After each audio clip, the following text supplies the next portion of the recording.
Ayodhya gangrape case में सियासत बढ़ती जा रही है। योगी सरकार में मंत्री नरेंद्र कश्यप, 2 सांसद संगीता बलवंत और बाबूराम निषाद पीड़िता के घर पहुंचे। उन्होंने पीड़िता की मां से मुलाकात की। इस दौरान बीजेपी नेताओं ने पीड़िता की मां को भरोसा दिया कि उनकी हर संभव मदद की जाएगी। इन सब के बीच अयोध्या गैंगरेप की लड़ाई डीएनए नार्को पर आ गई। कैसे, वो भी मैं आपको बताऊंगा। पहले आप आज का क्या अपडेट है इस मामले को लेकर, वो देखिए।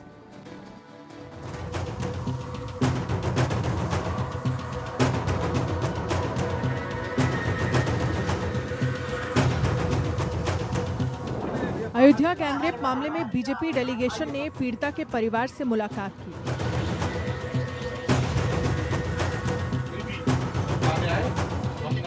इस दौरान पीड़िता की मां रो पड़ी और बोली वो मार डालेंगी, जिस पर बीजेपी नेताओं ने कहा कोई आपका बाल भी बांका नहीं कर सकता, हम साथ हैं, सीएम योगी साथ हैं, आरोपियों पर सख्त एक्शन जारी। आप चिंता न करो, आपका कोई बाल बांका नहीं करेगा। पूरी भाजपा की सरकार, हम सब आपके साथ हैं। और जो धमकी देने वाले उनके खिलाफ भी सरकार प्रदेश की कार्रवाई कर रही है। प्रशासन सख्ती से पेश आ रहा है और कोई भी ऐसा दुराचारी जो और भी इसके पीछे होगा वो बचेगा नहीं। सरकार किसी को छोड़ने वाला नहीं है। पीड़ित परिवार से मुलाकात के बाद भाजपा सांसद बाबूराम निषाद ने कहा, हम पूरी रिपोर्ट राष्ट्रीय नेतृत्व को सौंपेंगे। उत्तर प्रदेश सरकार इस अपराध को करने वालों को नहीं बख्शने वाली है। दुराचारियों ने ये घटना घटित की है। हमारी सरकार उत्तर प्रदेश की किसी भी स्तर पर छोड़ने वाली नहीं है और इस तरीके की सोच रखने वाले दल के नेताओं को भी हम बताएंगे कि आपको इन दुराचारियों, इन व्यभिचारियों के पक्ष में खड़ा होना ये बड़ा दुर्भाग्यपूर्ण है। एक निषाद कन्या की आवाज, उसका दर्द इनको सुनाई नहीं पड़ा। वहीं इस मामले को लेकर समाजवादी पार्टी के अध्यक्ष अखिलेश यादव ने आरोपियों के डीएनए टेस्ट की मांग से सियासत तेज हो गई है। अखिलेश यादव ने लिखा, कुकृत्य के मामले में जिन पर भी आरोप लगा है उनका डीएनए टेस्ट कराकर इंसाफ का रास्ता निकाला जाए, न कि केवल आरोप लगाकर सियासत की जाए। जो भी दोषी हो उसे कानून के हिसाब से पूरी सजा दी जाए, लेकिन अगर डीएनए टेस्ट के बाद आरोप झूठे साबित हों तो सरकार के संलिप्त अधिकारियों को भी ना बख्शा जाए। यही न्याय की मांग है। दोषियों को कड़ी से कड़ी सजा मिलेगी। नार्को टेस्ट की मांग किया उन्होंने। दोषियों को कड़ी से कड़ी सजा मिलेगी। उनकी पुश्ते भी याद करेंगी, इतनी कड़ी सजा मिलेगी। तो उन्होंने कहा है कि कोर्ट की निगरानी में इसकी जांच हो, क्योंकि आप किसी को उनको भरोसा नहीं रहिए। पूरी सरकार पूरे परिवार के साथ खड़ी है और किसी भी स्थिति में दोषियों को कड़ी से कड़ी सजा मिलेगी। इधर अयोध्या गैंगरेप केस में योगी के समर्थन में मायावती भी उतर आई हैं और बोली सरकार की कार्रवाई सही है। इससे पहले योगी सरकार में मंत्री संजय निषाद पीड़िता से मिलने अस्पताल पहुंचे थे। पीड़िता से मिलने के बाद संजय निषाद रोने लगे। उन्होंने कहा कि जब तक आरोपी को फांसी पर नहीं लटकवा देते तब तक पीड़िता के लिए लड़ाई लड़ेंगे। ये कहते हुए वो फूट फूट कर रोने लगे। कई दिन तक वो 13 साल की बच्ची है। 13 साल की बच्ची कहाँ जाएगी, कहाँ मुँह दिखाएगी और किस तरीके से ये मेरे समाज के ऊपर अत्याचार हो रहा है, इसको किस तरीके से होगा। अंग्रेजों से लड़ा, मुगलों से लड़ा, आपकी अत्याचारियों से कैसे लड़ा जाएगा। मैं समाज से अपील करता हूँ कि ऐसे लोगों के खिलाफ खड़ा हो और अपने न्याय के लिए मेरा साथ दें और मैं उसे जहाँ तक हो सकता है उसे लड़ाई लड़ने का काम करूँगा। अयोध्या गैंगरेप मामले में योगी सरकार ने एक और पुलिस सिपाही के खिलाफ एक्शन लिया है। अब भद्रसा पुलिस चौकी में तैनात सिपाही रोहित यादव को सस्पेंड कर दिया गया है। मामले को लेकर इसी पुलिस चौकी से ये तीसरा सस्पेंशन है। इससे पहले एसएचओ और चौकी इंचार्ज सस्पेंड किए जा चुके हैं। उधर मुख्य आरोपी मोहित खान की अवैध संपत्ति पर शनिवार को बुलडोजर चलाया गया था। अयोध्या रेप के इस मामले में शुक्रवार को मुख्यमंत्री योगी आदित्यनाथ ने नाबालिग गैंगरेप पीड़िता और उसकी मां से मुलाकात की थी। कड़ी कार्रवाई का आश्वासन दिया था। कुल मिलाकर अयोध्या गैंगरेप मामले में सियासत फुल है। बीजेपी इस मुद्दे को हाथ से जाने नहीं देना चाहती, क्योंकि अयोध्या में जब से अवधेश प्रसाद जीते हैं तब से समाजवादी पार्टी बीजेपी को राम मंदिर पर घेर रही है। लिहाजा अब बीजेपी भी पलटवार करने में जुटी है, क्योंकि रेप के आरोपी का कनेक्शन सीधे समाजवादी पार्टी से है।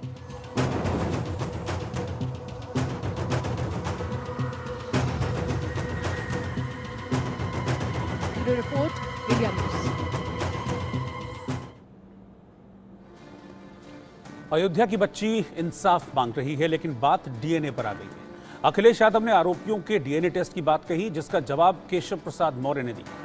उन्होंने कहा कि कांग्रेस के मोहरा श्री अखिलेश यादव निषाद समाज की पीड़ित बेटी के मामले में पहले आप पीडीए भूल, डीएनए, आप न्यायालय की बात कर गुमराह न करें। आपको वोट बैंक के नाराज होने की चिंता है।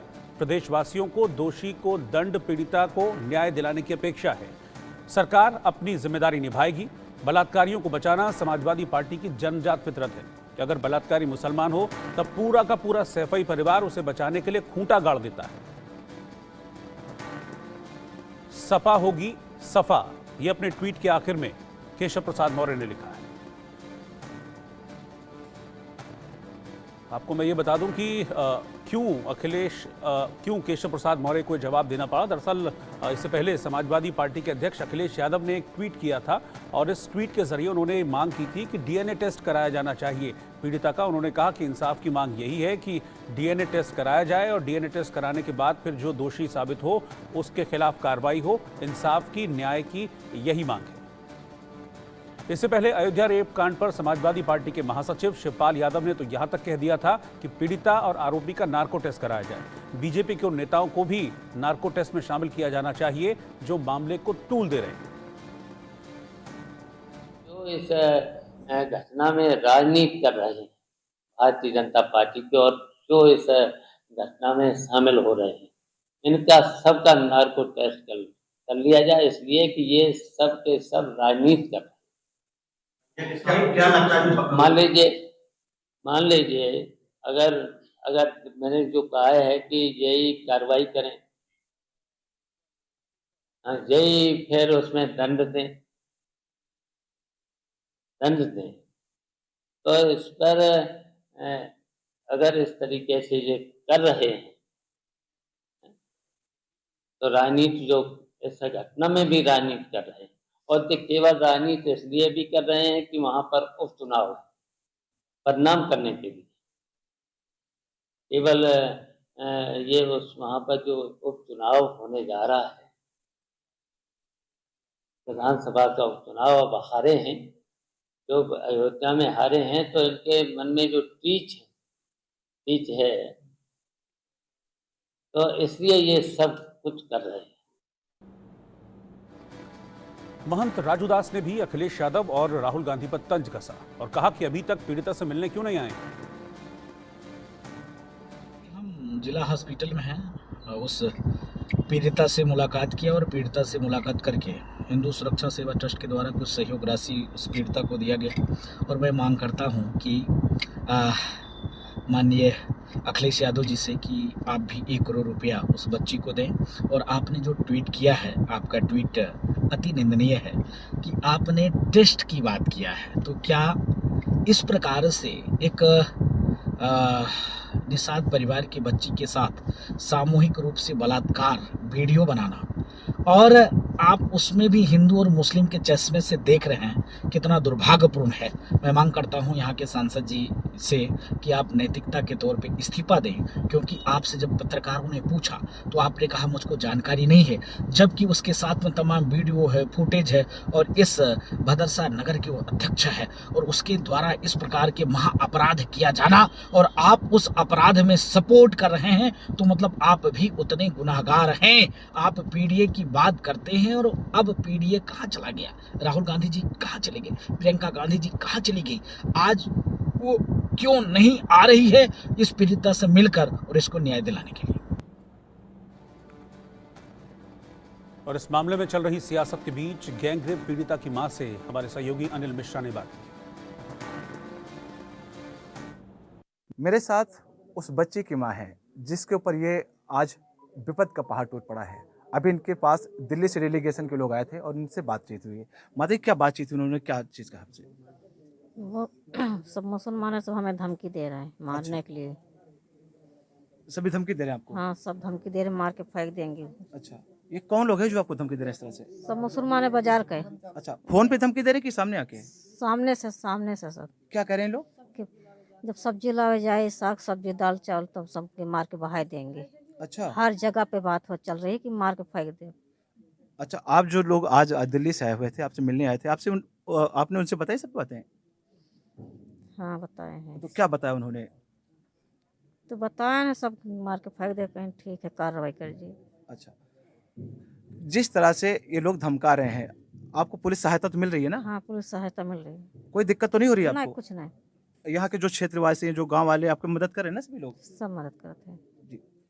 तो हमारे साथ ही पीड़िता की माँ, जिन्होंने बताया कि उनको अभी भी धमकी लगातार दी जा रही है, जान से मारने की धमकी दी जा रही है। हालांकि सुरक्षा व्यवस्था चाक चौबंद कर दी गई। साथ ही आज डेलीगेशन के लोग आए थे, उन्होंने भी इनको तसल्ली दी है कि आपके साथ हम हर कदम पर हैं, हर स्थिति में, हर परिस्थिति में आपके साथ में हैं, आपको घबराने की बिल्कुल भी आवश्यकता नहीं है। इंडिया न्यूज़ के लिए अनिल मिश्रा। इससे पहले बीजेपी नेता साध्वी निरंजन ज्योति ने भी पीड़ित परिवार से मुलाकात की और मदद का भरोसा दिया। एक बेटी के साथ दुष्कर्म होता है और उसको लगातार धमकियां दी जाती है। ऐसे में तमाम जिम्मेदार उस परिवार को सांत्वना देने के लिए पहुंचते हैं उसके घर। हमारे साथ साध्वी जी हैं। आज आपने उस पीड़िता के माँ से मुलाकात की, कैसे क्या? माँ से कम 6-7-8 मिनट मैंने अलग से बात की है। एक यही पीड़िता नहीं है, मुझे लग रहा है कि जबान खुलेगी तो बहुत सारे ऐसे कारनामे निकलेंगे। बिना बाप की बेटी के साथ जिस तरह से दुष्कर्म हुआ है और उस दुष्कर्म को छुपाने के लिए समाजवादी पार्टी जिस तरह से दुष्कर्म करने वाले के साथ में खड़ी है, इससे दर्शाता है कि दुष्कर्म किसके साथ हुआ है और दुष्कर्म करने वाला कौन है। अब ये भी देखा जाने लगा। ये देश के लिए दुर्भाग्य का विषय है। साध्वी, जो यहाँ पे अवधेश प्रसाद यहाँ के जो सांसद हैं, उनको अयोध्या की गलियों में कीचड़ नजर आता है, अयोध्या की गलियों में गंदगी नजर आती है, लेकिन साथ में रहने वालों के दिमाग में कितना कीचड़ भरा है ये उनको नहीं दिखाई पड़ रहा है। ये समाजवादी पार्टी के लोगों से आप पूछिए कि इस तरह की हरकतें करने वाले उनके साथ में बैठे हैं, कंधे में कंधा डाले हुए हैं, ये गंदगी उनको नहीं दिखाई पड़ेगी। और ये गंदगी क्यों नहीं दिखाई पड़ेगी कि गंदगी करने वाला कौन है, ये भी समाजवादी पार्टी देखती है। और ये दुष्कर्म किसके साथ हुआ है, क्योंकि वो मूक परिवार है, बोल नहीं सकता है। लेकिन मैं उसकी माँ को, उनके परिवार वालों को बधाई देती हूँ, कम से कम कुकृत करने वालों के खिलाफ आवाज़ उठाई और आज भारतीय जनता पार्टी पूरी सरकार उनके साथ में है। बच्ची की माँ से मिली, बच्ची की माँ ने क्या क्या चीजें बताई कि उसको अभी भी अब वो बताने का विषय नहीं, बच्ची की माँ से बता कि अभी भी उसको धमकाया जा रहा है। नहीं धमकाया जा रहा है, उसके साथ सरकार और संगठन पूरी तरह खड़ा हुआ है। अवधेश प्रसाद इनकार कर रहे हैं कि जो आरोपी हैं उनका उनसे कोई संबंध नहीं है, और जबकि तस्वीरें वायरल हो रही लगातार। एक तस्वीरें नहीं, 2-2 3-3 तस्वीरें अलग अलग पोज की वायरल हो रही हैं, ठीक है ना। जी, अब वो अखिलेश जी इसका जवाब देंगे। तो आगे क्या रणनीति है अब इस परिवार? अब मुख्यमंत्री जी साथ में खड़े हुए हैं, हम पूरे परिवार के साथ खड़े हुए हैं, पूरी पार्टी खड़ी हुई है। तो देखिए किस तरह से सभी लोग उस परिवार के साथ में है जिसकी बच्ची के साथ दरिंदगी की गई है, कई बार उसके साथ दुष्कर्म किया गया है। ये तस्वीरें इस बात को लेकर भी बहुत ज़्यादा सेंसिटिव हो जाती है, क्योंकि वो मासूम थी जिसको इस दिन दुनिया की कोई खबर नहीं थी, क्या सही है क्या गलत है उसको कुछ जानकारी नहीं थी। वो 12 साल की मासूम थी, उसके साथ जिस तरह से हैवानियत की है, उनके साथ सख्त से सख्त कार्रवाई की जाए, यही सारे लोगों की मंशा है। यहाँ पर जितने लोग तस्वीर में दिख रहे हैं, इन सभी की आंखों में इस बात को लेकर चमक है कि जो दरिंदे हैं उनके साथ सख्त से सख्त कार्रवाई की जा रही है। और मोहम्मद शबाब हमारे संवाददाता इस वक्त अयोध्या से साथ पे जुड़ रहे हैं। आज बीजेपी का डेलीगेशन पहुंचा था शबाब वहां पर मिलने के लिए, क्या भरोसा उन्होंने दिलाया है पीड़ित परिवार को और क्या मांग पीड़ित परिवार की तरफ से की गई इस मामले में? बिल्कुल, देखिए आज भारतीय जनता पार्टी की तरफ से 3 सदस्यों का प्रतिनिधि मंडल जो पीड़िता की मां है उनसे मुलाकात करने महिला अस्पताल पहुंचा था। चूंकि पीड़िता को किसी से अब मिलने नहीं दिया जा रहा है, लिहाजा उनकी मां ही जो है वो अब लोगों से मिल रही हैं। मां ने अपनी आप बीती अपनी बच्ची के साथ जो घटना घटी है उसको लेकर के जो डेलीगेशन था उसको तमाम चीजें बताई हैं। साथ ही साथ इस बात के लिए भी उन्होंने उनको ये कहा है कि लगातार उनको जो है वो धमकियां मिल रही हैं, जो बात उनकी मां बार बार कर रही थी। आप हमारे सहयोगी को भी सुन रहे थे तो उन्होंने इस बात को दोहराया है। असल में 2 दिन पहले करीबन रात में 11 बजे जो दूसरा पक्ष है जिन पर आरोप लग रहे हैं उनके कई सदस्य जो है वो महिला अस्पताल गए थे और कॉम्प्रोमाइज का दबाव बना रहे थे पीड़ित परिवार के ऊपर कि आप कॉम्प्रोमाइज कर लीजिए, नहीं तो आपको अंजाम भुगतना पड़ेगा। इस बाबत उसी समय जो पीड़ित परिवार है वो एक्टिव हुआ और उन्होंने एक थाने में मुकदमा दर्ज कराया जिसमें 3 लोगों के खिलाफ मुकदमा दर्ज हुआ और उसके बाद पुलिस की जो हरकत थी वो और बढ़ी है। फिलहाल एक तरफ जहां पीड़ित परिवार के साथ जो डेलीगेशन है वो मिला है, उसने तमाम जो उम्मीदें हैं, जो ढाढ़स है, उसको बंधाया है। कहा है कि सरकार पूर्णतः आपके साथ है, हर मदद आपको की जाएगी। चूंकि सरकारी मदद 5 लाख रुपए की परिवार को कर दी गई है, आर्थिक मदद, लिहाजा जितनी भी कानूनी प्रक्रियाएं हैं वो की जा रही हैं। इसके अलावा जो अयोध्या के महंत हैं राजू दास, उन्होंने भी अपनी तरफ से करीबन 51,000 रुपए की मदद पीड़ित परिवार को की है। इस तरीके से छुटपुट भी कई लोग सामने आए हैं जो पीड़ित परिवार के साथ हैं, उनको आर्थिक मदद कर रहे हैं। तो वहीं दूसरी तरफ जो आरोपी हैं उनके 3 ठिकानों पर जो है वो अब नकेल कसी जा रही है। उसमें सबसे पहली जो बेकरी थी जहां पर ये जघन्य घटना घटी थी, उसको डिमोलिश कर दिया गया है, उसको जमींदोज कर दिया गया है। इसके अलावा उनके फार्म हाउस और उनके मकान को लेकर के भी अब जो है वो तमाम जो सवाल हैं वो उठ खड़े हुए हैं। कहा यह भी जा रहा है कि जो उनका मकान है वो एक कब्रिस्तान की जमीन पर बनाया गया था। जमीन जो है उनके पीछे का जो दलान है वो कब्रिस्तान की जमीन है, लिहाजा उस पर भी अब कागजों को समेटा जा रहा है, खंगाला जा रहा है कि उसमें क्या कुछ कमियां हैं। इस पर आगे की अग्रिम कार्रवाई की जाएगी। हालांकि मुख्यमंत्री से जब पीड़ित परिवार मिला था उसके बाद मुख्यमंत्री ने ही इस बात के दिशा निर्देश साफ तौर से दे दिए थे कि किसी भी तरह की चूक को बर्दाश्त नहीं किया जाएगा। पीड़ित परिवार ने मुख्यमंत्री से मिलने के बाद जब मीडिया से बात की थी तो उन्होंने कहा कि हमने मुख्यमंत्री जी के सामने हाथ जोड़कर सिर्फ 2 ही बातें कही हैं। 2 ही बात के लिए निवेदन किया है। पहला ये कि जो आरोपी हैं उनको फांसी की सजा दी जाए, और दूसरा ये कि हमको कानून की तरफ से पूरी तरीके से न्याय मिले, वहां पर बुलडोजर चले। इस बात को मुख्यमंत्री ने उन्हें आश्वासन दिया था कि आप बिल्कुल बेफिक्र रहिए, पीड़ित परिवार के साथ सरकार खड़ी है, मैं खुद खड़ा हूं और किसी भी तरीके की कोई भी चूक बर्दाश्त नहीं की जाएगी। इसके बाद मुख्यमंत्री ने पुलिस के जो आला अफसरान हैं उनको इस बात के दिशा निर्देश दिए और कहा कि मामले में जितनी तेजी के साथ कार्रवाई की जा सकती है उतनी तेजी के साथ कार्रवाई की जाए। और उसके बाद जिस तरह से वहां पर कार्रवाई देखने को मिली है वो हम सबके सामने है। एक नजीर पेश हो रही है कि अपराध करने वाले किसी भी दल, किसी भी पार्टी से ताल्लुक रखते हों, किसी भी वर्ग से ताल्लुक रखते हों, उनके साथ जो है वो वही सलूक किया जाएगा जो किसी आरोपी अपराधी के साथ किया जाता है।